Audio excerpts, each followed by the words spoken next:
마리아 사랑하는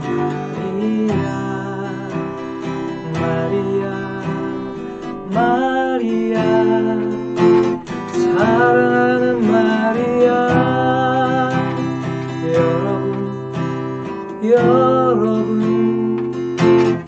사랑하는 여러분 사랑하는 여러분.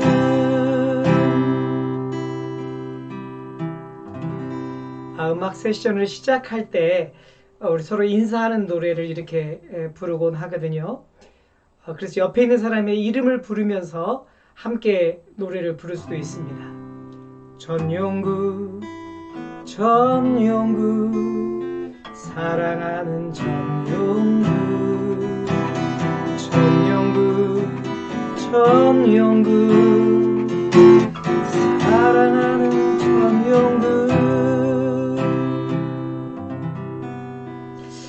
이렇게 처음 만나서 인사하는 노래들을요, 기존에 있는 곡을 갖고 우리가 쓸 수도 있고, 아니면 여러분이 창의적으로 작사 작곡을 하셔도 좋습니다. 우리가 처음 만날 때 하는 인사 노래가 있다고 하면 헤어질 때 노래에도 인사가 있겠죠. 특별히 어떤 이런 음악 치료 세션이 시작되게 되면 어르신들이나 나이가 많으신 분들은 이 노래가 시작되면 세션이 시작되는구나 이렇게 인식하시고요. 또 이 노래를 부르면 오늘은 이 노래 치료 세션이 끝났구나 이렇게 인식을 하게 되죠. 마지막 헤어지는 노래는요, 우리가 이런 노래를 부를 수 있습니다. 안녕히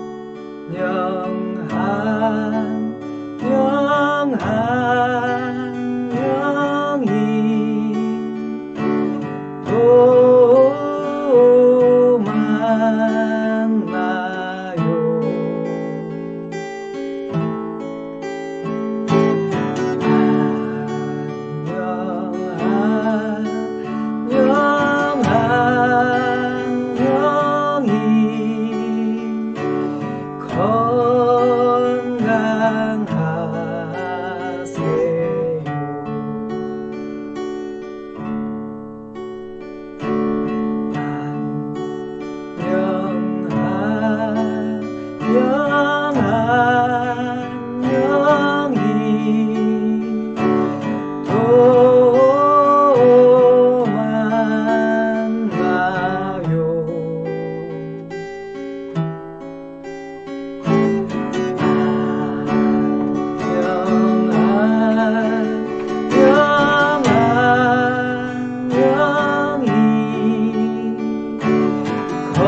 여러분하고 직접 만나서 우리가 함께 노래하고 또 다양한 이런 실습, 또 다양한 이런 음악과 함께 할 수 있는 시간들이 올 것을 기대합니다. 계속해서 우리 수업 진행하도록 하겠습니다. 음악은 인간의 사상과 감정을 표현하는 소리 예술이라고 말할 수 있습니다.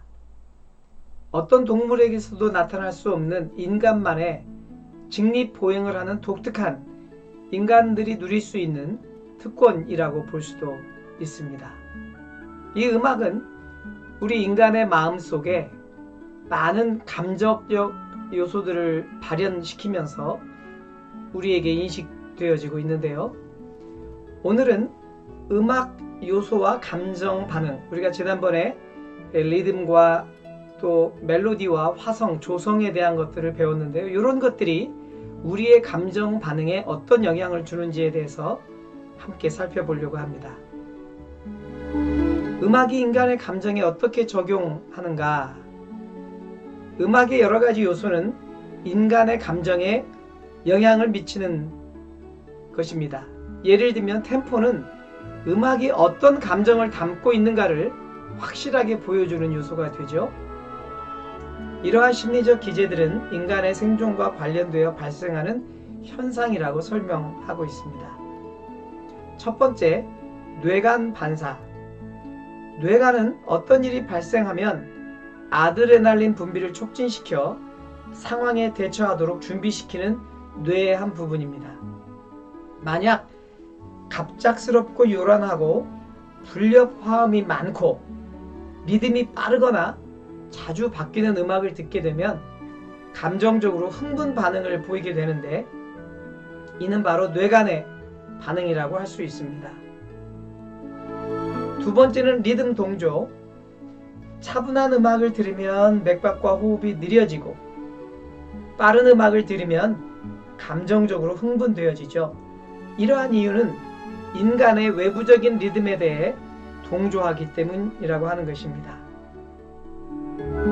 세 번째, 평가와 조건화. 좋아하는 어떤 사건과 특정 음악이 연결되면 그 음악을 들을 때 기분이 좋아지기도 하죠. 우리 뇌는 그 곡을 들을 때마다 기분이 좋아지도록 스스로를 조건화시키기 때문입니다. 네 번째, 감정의 전염. 음악이 묘사하려고 하는 감정이 무엇인지 확인하고 스스로 그 감정에 빠져들도록 허락하면서 발생합니다. 감정의 전염은 불행하거나 화난 음악보다 쾌활하거나 편안한 음악일 때 훨씬 더 자주 일어납니다. 다섯 번째, 시각적 심상. 음악을 들으면 풍경 혹은 개인적으로 관련된 시각적 영상을 불러일으키게 되는데요. 이러한 경험은 음악에 더 깊이 몰입하게 되고 더 깊은 정서적 반응을 일으키게 됩니다. 음악은 우리로 하여금 생각의 세계에 빠져들게 하고요. 이러한 심상을 자극함으로 음악을 심리치료적인 목적으로 활용하게 됩니다. 여섯 번째, 에피소드 기억. 음악은 특정한 기억을 끌어내고 그 기억이 떠오르는 감정 상태로 다시 돌아가게 한다는 것인데요. 이런 자극은 원래의 감정을 재현할 수 있지만 혐오스러운 감정을 불러일으킬 수도 있습니다. 일곱 번째, 음악적 기대. 음악적 경험이 많은 사람들은 음악이 어떻게 진행될지 기대를 합니다. 한 번도 들어보지 못한 음악조차도 몇 개의 음을 들어보면 다음에 어떤 음들이 이어질지를 예측할 수 있고 예측이 맞으면 만족감을 느끼게 되죠. 이러한 심리적 기제는 무슨 일이 일어날지 평가하고 그에 맞춰 준비할 수 있도록 돕습니다. 음악 요소와 감정, 이제 구분 쪽에 보게 되면 템포가 빠르냐 느리냐에 대한 조성 유형, 장조냐 단조냐, 평균 음높이가 높으냐 낮으냐, 음높이 변화가 심하냐 심하지 않냐, 화성 유형이 협화음이냐 불협화음이냐, 세기가 크냐 중간이냐 일정하냐, 이렇게 구분되어지는데요. 행복에 대한 감정은 템포가 빠르고 일정할 때, 장조일 때, 평균 음높이가 높을 때, 음높이 변화가 심할 때, 화성 유협이 협화음으로 잘 갖춰졌을 때, 중간이거나 크고 일정할 때 행복한 느낌을 느낀다는 것이죠. 그래서 아마 이런 댄스 음악이나 우리가 에어로빅 할 때 음악들도 보면 이런 비슷한 유형을 갖고 있는 것을 볼 수 있습니다.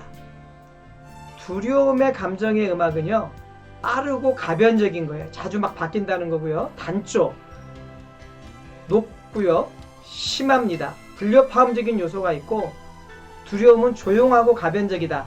그래서 우리가 무서운 영화 같은 경우는 짠 하면서 음악이 조용하면서도 어떻게 변할지 모르는 이 빠르기나 이런 것들이 달라지는 것을 볼 수 있습니다. 분노를 표현하는 음악은 빠르고 일정하고요. 이것도 단조적인 조성을 갖고 있습니다. 음높이는 높고 음높이 변화는 적당하죠. 어떻게 보면 높다기보다는 낮은 느낌, 그런 느낌으로 분노를 무겁게 표현하는 것을 볼 수 있습니다. 화성 유형은 불협화음이고요. 세기는 크고 일정하죠. 다정한 감정은 어떨까요? 느리고 일정합니다.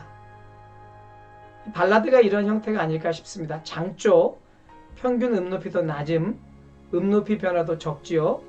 화성 유형은 협화음입니다. 세기는 중간이거나 조용하고 일정하죠. 슬픔의 감정은 느리고 가변적일 수 있습니다.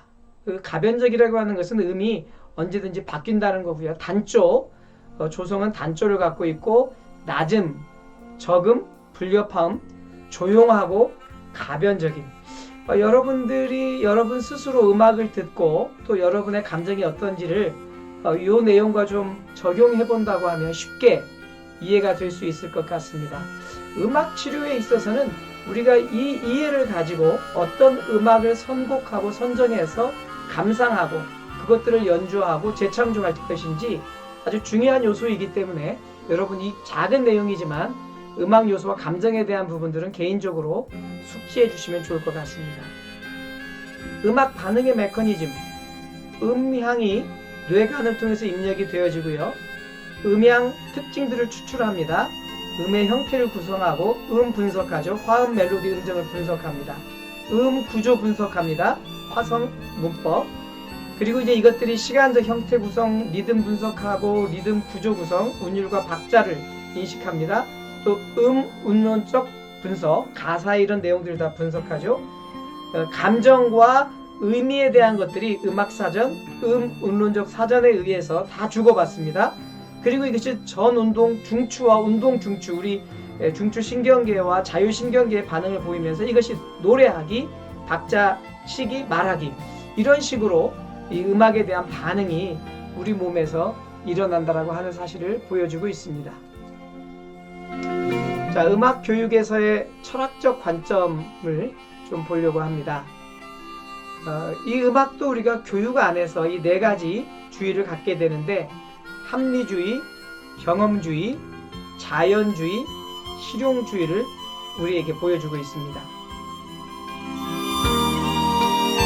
첫 번째, 합리주의 관점에서의 음악교육. 합리주의 대표적인 철학자로 소크라테스, 플라톤, 칸트, 헤겔, 프레벨, 이분들은 실제와 진리가 인간의 정신에 의해서 인식되고 탐구되어야 한다고 주장했습니다. 논리적 생각, 정신적 탐구, 도덕적 관점에서 영구적 가치가 있다고 인정하고 이상적인 내용을 중시하였습니다. 음악적 능력이나 창의성은 누구에게나 있으며 음악의 연속적인 아름다움과 조화로운 표현성을 느낄 수 있는 논리적 사고를 길러야 한다고 봤죠. 음악 교육에서 교사는 본보기 역할을 하고요. 학습자는 변함없는 진리와 미를 탐구하고 비판적, 논리적 사고를 기를 수 있는 다양한 방법을 구사하도록 하였습니다. 두 번째, 경험주의 관점에서의 음악교육. 경험주의 대표적인 철학자로 아리스토텔레스, 스피노자, 로크 등은 실제와 진리가 인간이 분명히 볼 수 있는 사물에 있다고 주장하였는데요. 이러한 철학을 바탕으로 음악의 특질과 구성체계를 파악하고 습득할 수 있도록 체계적인 계획을 세워서 음악에 관한 전문적인 지식을 갖추도록 교육하였습니다. 음악교사는 교육활동의 중심이고요. 학습자는 전문가의 견해를 바탕으로 체계적으로 만들어진 교육과정과 교과 지식을 파악하고 습득해 나가는 것을 우선적으로 하도록 하였습니다. 세 번째, 자연주의 관점에서의 음악교육. 자연주의의 대표적인 철학자로 코페니우스, 루소, 페스탈로치, 스펜서 분들인데요. 자연이 곧 실체의 본질이라고 생각하고 자연 그 자체에서 인간 존재와 인간성을 포함한 모든 존재를 파악해야 한다고 주장했습니다.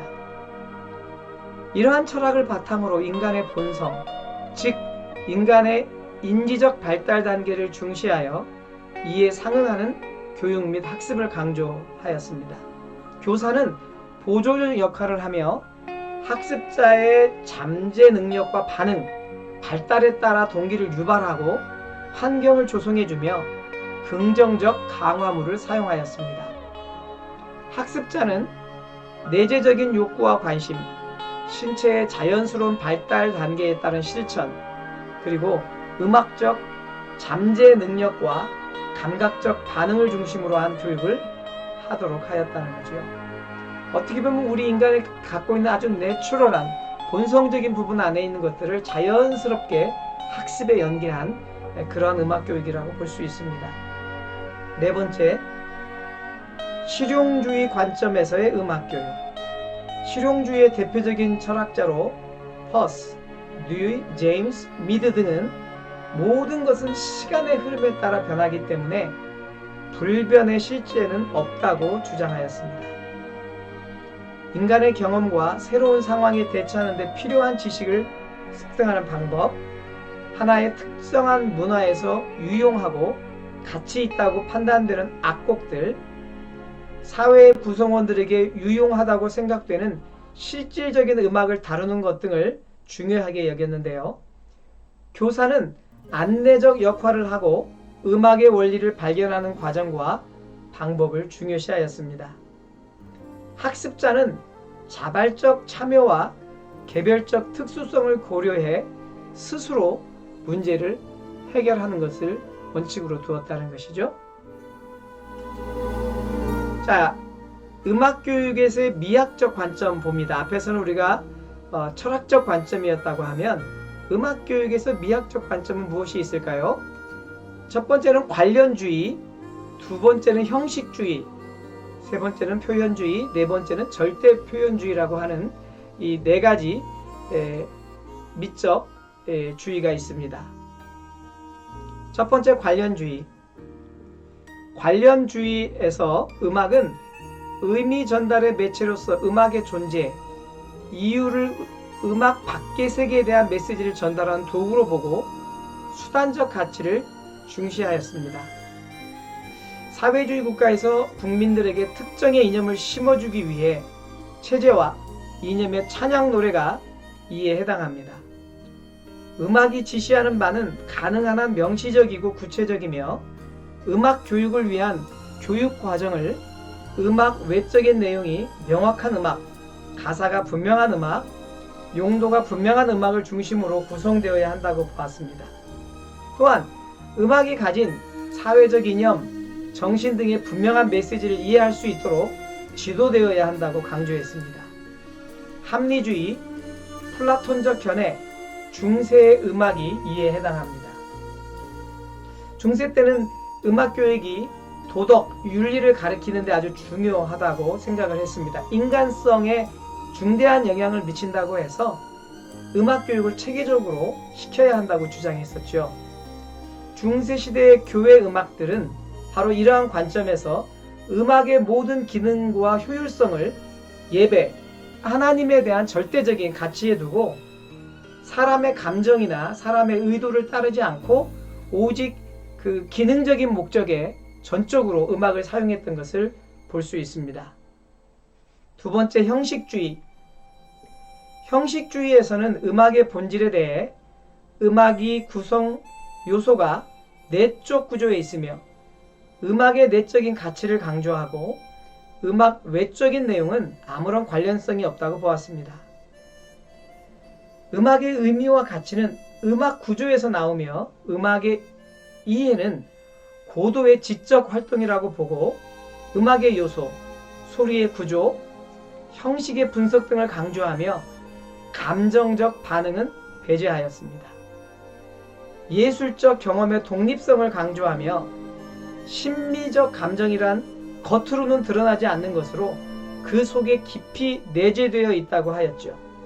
음악이 음악 작품 그 자체가 지닌 예술적 질에 의해 결정된다고 하였습니다. 세 번째, 표현주의. 표현주의는 예술의 본질이 사실의 묘사가 아닌 주관적 느낌이나 정서의 표현에 있다고 보고 음악을 통해 표현하고자 하는 주관적 정서를 중시하였습니다. 이러한 음악 예술의 표현성은 주관적이며 표현의 주체로서의 작곡자가 특정 작품에서 표현하려고 한 느낌과 정서를 이해하는 것이 중요하였습니다. 이러한 표현주의 관점에서는 주관적 측면을 강조하여 학생들이 다양한 음악을 통하여 표현된 주관적 세계의 의미를 파악하고 더 나아가 자신들의 주관적 느낌을 음악으로 표현할 수 있도록 도와주는 역할을 한다고 보았습니다. 주관적 느낌과 정서의 강조는 예술 체험의 바탕이 되는 기본적인 능력과 이해의 중요성을 간과했다고 볼 수 있습니다.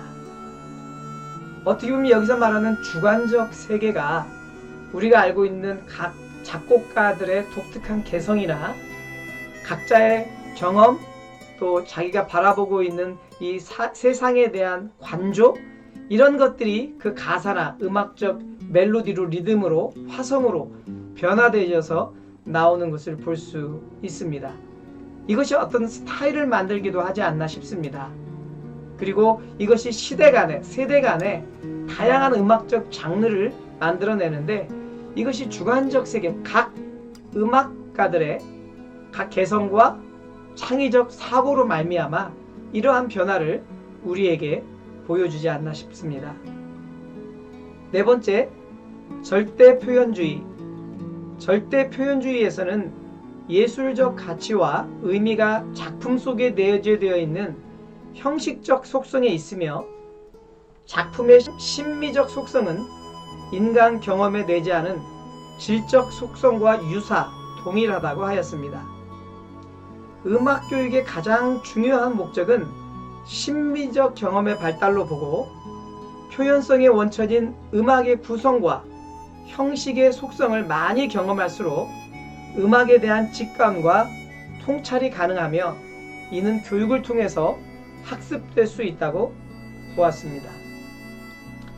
절대 표현주의를 강조한 베넷 리먼은 학교에서 예술 작품을 체험하는 것은 표현 형식을 통해서 통찰하는 기회가 되며, 그 표현 형식을 직관적으로 지각하도록 이끌어야 한다고 주장하였습니다. 절대 표현주의는 연주를 심미적 경험의 수단, 그렇게 격화시킬 위험성을 내포하고 있다고 보았죠. 어떻게 보면 절대 표현주의는요, 예술적 가치와 의미가 작품 속에 있는 형식적 속성에 있었다라고 얘기해서, 어찌 보면은 이 작품이 갖고 있는 질적 속성, 그리고 그 안에 갖고 있는 그 심미적 경험의 어떤 느낌들을 중요하게 보았습니다. 그래서 음악의 구성과 형식의 속성이 우리 각 개인에게 많이 경험될수록 음악에 대한 직관과 통찰이 가능하다. 어찌 보면 이것은 우리가 음악에 익숙한 음악들, 또 익숙한 부분들을 우리가 볼 때 이렇게 느끼지 않나 싶은 마음이 있습니다. 개인적으로 음악을 해오면서 다양한 음악적 장르를 연주하고 싶고 또 표현하고 싶을 때가 많이 있는데, 실상 곡을 창작하거나 음악을 만들고 보면 여전히 제 스타일이고 제가 늘상 하던 그 방법들인 것을 깨달을 때가 참 많습니다. 어찌 보면 우리 인간에게 있어서의 그 자기가 아주 익숙해져 있는 그런 부분 안에 따라가고 있는 어쩔 수 없는 영역이 아닌가 싶은 마음이 있습니다. 여러분 수고하셨습니다.